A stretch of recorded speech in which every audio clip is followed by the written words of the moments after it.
حیوان اپنے مالک کا وفادار ہوتا ہے اور انسان اپنے رب کا اتنا وفادار نہیں۔ حضرت حسن بصری رحمۃ اللہ علیہ فرماتے ہیں کہ کتے میں 10 صفات پائی جاتی ہیں، اگر ان میں سے ایک بھی صفت انسان میں پیدا ہو جائے تو انسان ولی اللہ بن سکتا ہے۔ نمبر 1، کتے کے اندر قناعت ہوتی ہے، جو مل جائے اسی پر قناعت کرتا ہے، یہ صابرین کی نشانی ہے۔ نمبر 2، اکثر بھوکا رہتا ہے، یہ صالحین کی نشانی ہے۔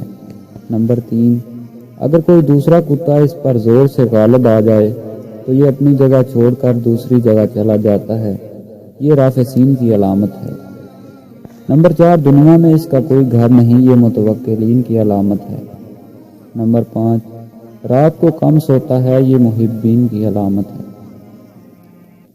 نمبر 6، اگر اس کا مالک اسے مارے تو یہ چھوڑ کر نہیں جاتا، یہ صادقین کی نشانی ہے۔